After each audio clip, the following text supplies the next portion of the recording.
जय हिंद, नमस्कार। आज हम लोग बात करने जा रहे हैं कि नेचुरल नंबर, प्राकृतिक संख्या जो होती है, इसे कितने भागों में बांटते हैं। इसे बात करेंगे कि दो भागों में बांटकर पढ़ा जाता है। पहला प्राइम नंबर, दूसरा composite number. Prime number, composite number. Prime number की अगर बात करेंगे तो प्राइम नंबर को हिंदी में कहते हैं अभाज्य संख्या, अभाज्य संख्या या ऋण संख्या या ऋण संख्या। कंपोजिट नंबर को हिंदी में कहते हैं भाज्य संख्या या यौगिक संख्या या संयुक्त संख्या भी कहा जाता है। अब बात करेंगे कि प्राइम नंबर होता क्या है। अब बात करेंगे जो जो स्वयं से और एक से विभाज्य हो, या हम इसे कह सकते हैं कि जिसका दो ही फैक्टर हो, दो से अधिक नहीं होना चाहिए, एक 1 और दूसरा स्वयं, उसे हम लोग प्राइम नंबर कहते हैं। जैसे अगर बात करेंगे यहाँ 2 है, तो 2 के अगर फैक्टर की अगर बारे में बात करेंगे तो 1 होता है, या तो 1 से ये कटेगा या तो 2 से कटेगा। 3 की अगर बात करेंगे तो ये 3 जो होता है 1 से कटेगा या तो 3 से कटेगा। अब यहाँ बात करेंगे 5 जो 1 से कटेगा ये 5 से कटेगा। इसीलिए कह रहे हैं कि जो स्वयं से और 1 से विभाज्य हो उसे कहेंगे हम लोग प्राइम नंबर या अभाज्य संख्या, अभाज्य संख्या या ऋण संख्या। या शॉर्टकट में अगर कहा जाए तो इसे हम लोग जिसका 2 फैक्टर होता है उसे हम लोग क्या कह सकते हैं, प्राइम नंबर या अभाज्य संख्या कहते हैं। अब बात किया जाए कंपोजिट नंबर। कंपोजिट नंबर भाज्य संख्या या यौगिक संख्या या संयुक्त संख्या भी कहते हैं। जैसे इसका 2 से अधिक फैक्टर हो, 2 से अधिक फैक्टर हो, उसे कंपोजिट नंबर कहा जाता है। 2 से अधिक फैक्टर हो, या हम लोग कह सकते हैं साधारण भाषा में या साधारण लैंग्वेज में हम इसे बोल सकते हैं कि जिसका 2 से अधिक फैक्टर हो, जिसका 2 से अधिक फैक्टर हो उसे कंपोजिट नंबर कहते हैं। जैसे यहाँ अगर बात करेंगे 4 लेते हैं, ये 1 से भी कटेगा और 2 से भी कटेगा और 4 से भी कटेगा। देखिए 2 से अधिक फैक्टर हो गया जिस कारण से ये कंपोजिट नंबर हो गया। 6 की अगर बारे में बात करते हैं तो 1 से भी, 2 से भी और 3 से भी कटेगा, जिस कारण से कह सकते हैं कि ये क्या है, कंपोजिट नंबर है। इसे हम लोग कह सकते हैं कि ये कंपोजिट नंबर है। अब यहाँ हम लोग बात करेंगे कि कौन कौन से कंपोजिट और कौन कौन से भाज्य संख्या है, कौन कौन से प्राइम नंबर और कौन कौन से कंपोजिट नंबर है। जैसे यहाँ पर लिखते हैं 1, 2, 3, 4, 5, 6, 7, 8, 9, 10। अब यहाँ अगर हम बात करते हैं एक की अगर बात करते हैं, ये न तो प्राइम है और न ही कंपोजिट है। पहला तो ये बात करेंगे, एक न तो भाज्य है और एक न तो अभाज्य है। अब ये 2 की बात करते हैं, इसका देखेंगे कि 2 ही फैक्टर होता है, तो ये हो गया प्राइम नंबर, ये हो गया प्राइम नंबर, ये हो गया प्राइम नंबर और ये भी प्राइम नंबर। अब 4 की अगर बारे में बात करेंगे तो कंपोजिट नंबर हो गया। 5 की अगर बारे में बात करेंगे तो ये भी प्राइम नंबर, ये बात करेंगे कंपोजिट नंबर, ये बात करेंगे प्राइम नंबर, ये बात करेंगे कंपोजिट नंबर, ये बात करेंगे कंपोजिट नंबर, ये बात करेंगे कंपोजिट नंबर। ओके, आप लोग इतना समझ गए होंगे। अब यहाँ बात करेंगे, अब यहाँ पर पूछा जाएगा कि 2, 3, 5, 7, 9 ये सब जितने हैं dot dot dot dot dot dot. अब यहाँ पर देख रहे हैं कि पूछा जाएगा कि सबसे छोटा सम अभाज्य संख्या पूछा जाएगा, तो आप लोग जवाब देंगे कि 2 होता है। सम अभाज्य संख्या, सबसे छोटा सम अभाज्य संख्या 2 होता है। सबसे छोटा सम अभाज्य संख्या 2 होता है। सबसे छोटा विषम अभाज्य संख्या 3 होता है। सबसे छोटा विषम अभाज्य संख्या 3 होता है। यहाँ पर ये ध्यान देना है आप लोग को। अब यहाँ बात करते हैं 4 से कंपोजिट में स्टार्ट होता है 4। तो 4 अगर बात करेंगे तो 4 सबसे छोटा 4 समभाज्य संख्या है, आप लोग ये याद रखेंगे। और 9 जो होता है सबसे छोटा विषम भाज्य संख्या है, सबसे छोटा विषम भाज्य संख्या है। तो यहाँ पर अगर बात करेंगे तो सबसे छोटा सम भाज्य संख्या है, भाज्य संख्या है। और 9 की अगर बारे में बात करेंगे तो सबसे छोटा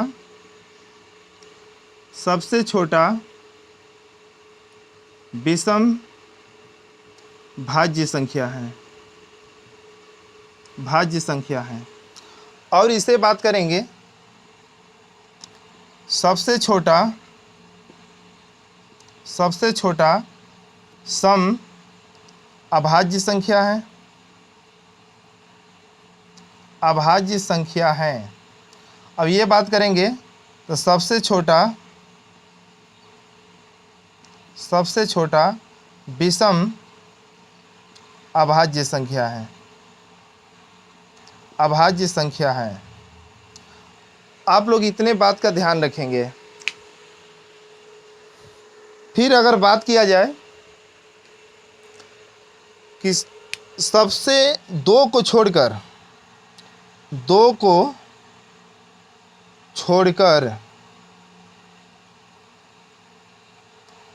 सारे के सारे या सभी के सभी विषम अभाज्य संख्या होती हैं, अभाज्य संख्या होती है। वली अगर पूछा जाए कि सम संख्या तो 2 ही होता है, 2 को छोड़ करके सभी के सभी जो होता है सब विषम अभाज्य होता है। ओके, इतना आप लोग समझ गए होंगे। चलिए हम लोग आगे बढ़ते हैं।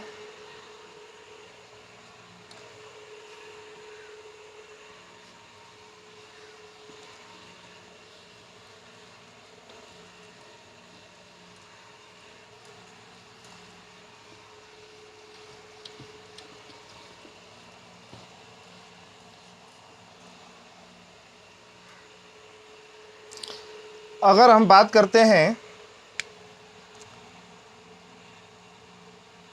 जितनी अभाज्य संख्याएं होती हैं, जितनी अभाज्य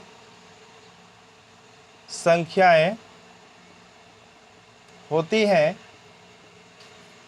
वह 6k ± 1 के फॉर्म में होती हैं, के फॉर्म में होती हैं।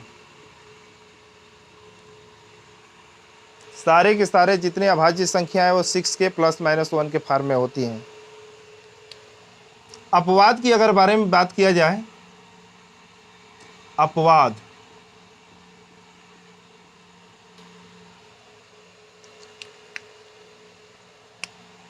सिक्स के ± 1 का रूल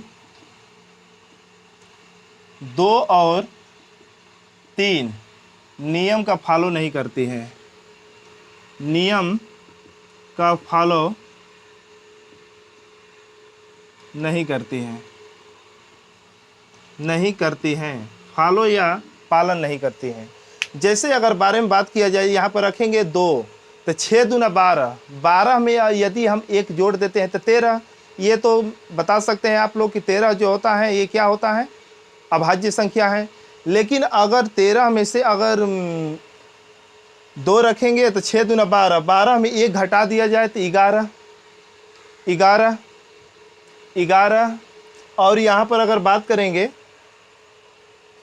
3 अगर रखते हैं तो 36, 18 में 1 जोड़ देते हैं 19 हो गया, और 1 घटा देते हैं तो 18 आ जाता है। तो 18 क्या हो गया, 18 अगर बारे में बात करेंगे तो ये अभाज्य संख्या हो गया, अभाज्य संख्याएं हो गया।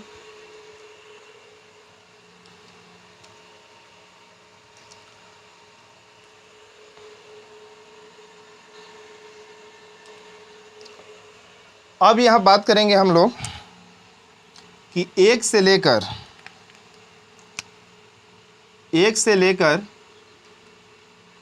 लेकर 25 तक, 1 से लेकर 25 तक में कितनी अभाज्य संख्याएं आती हैं, तो बात करेंगे 9। कितनी आती हैं? 9। कितनी आती हैं? 9। कितनी आती हैं? 9।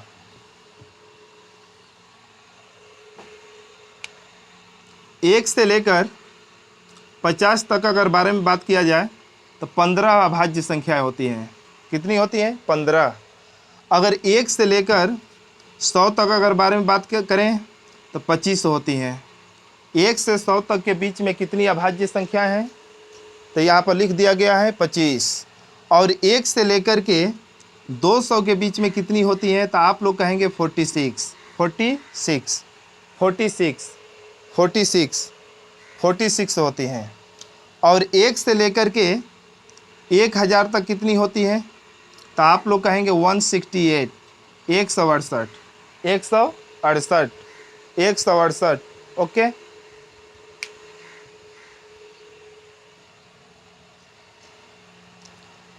एक से 25 तक 9, 1 से 25 तक 9, और 1 से 50 तक 15, और 1 से 100 तक 25, और 1 से 200 46, और 1 से 1000 तक 168 अभाज्य संख्याएं होती हैं। आप लोग इतना को याद रखेंगे।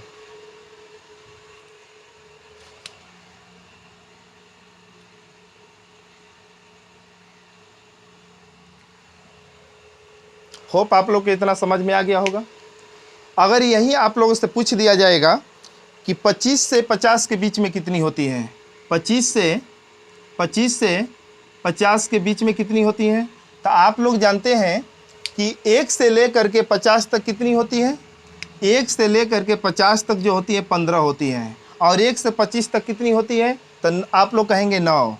तो 9 घटा देंगे तो आ जाएगा 6। ये इसी तरह सवाल पूछा जाएगा, इतना ही पूछता है और सब लोग इतना ही जानते हैं। आप लोग उससे अधिक क्या करेंगे, आप लोग को जानकारी के प्राप्त के लिए इतना आप लोग याद रखेंगे, इतना ही में आप लोग का काम हो जाता है। इससे अधिक जानकारी के लिए हमारे वेबसाइट से जुड़े रहेंगे और आपको पूरा डिटेल आप लोग को प्राप्त इसी तरह होता रहेगा। चलिए हम लोग आगे बढ़ते हैं।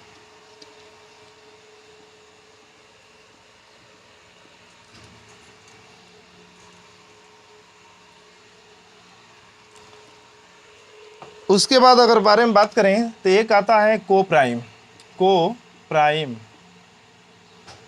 नंबर। को प्राइम को हिंदी में कहते हैं सह-अभाज्य संख्या। सह-अभाज्य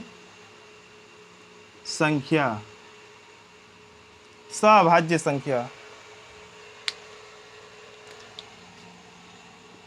इसका अगर बारे में बात करेंगे, जिस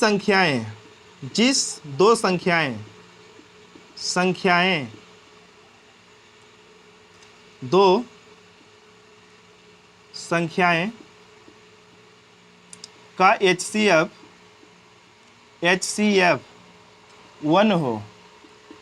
1 हो उसे को प्राइम या सह-अभाज्य संख्या कहा जाता है।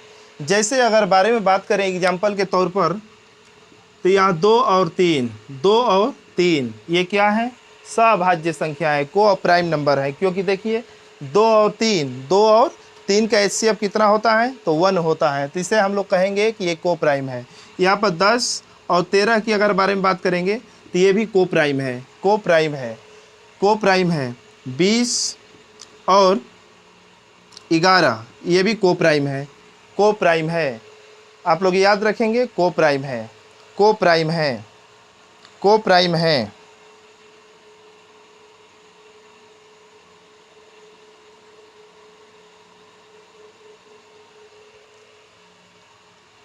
प्राइम है। फिर बात अगर किया जाए तो 15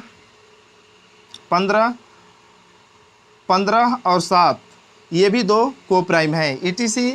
इसी तरह आप लोग लिखते रहेंगे, जिसका HCF क्या हो, 1 होना चाहिए।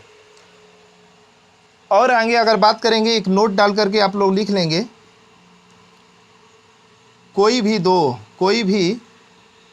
दो लगातार संख्या, कोई भी दो लगातार संख्या कोप्राइम होती हैं, कोप्राइम होती हैं। जैसे एग्जाम्पल के अगर बारे में बात करेंगे, कहीं से नंबर उठा लीजिए, कहीं से अगर नंबर 2 उठा लीजिए, वो कोप्राइम होती है। जैसे अगर एग्जाम्पल के अगर बारे में बात करेंगे 2 और 3, देखिए ये कोप्राइम है। कहीं से उठाइए 20 और 21, ये कोप्राइम है। 17, 18 कोप्राइम है। कहीं से उठा लीजिए 100, 101, ये कोप्राइम है, etc। आप लोग इतना जानकारी रखेंगे। धन्यवाद। आज यहीं तक रहने देते हैं, उसके अलावा कल से हम लोग देखेंगे।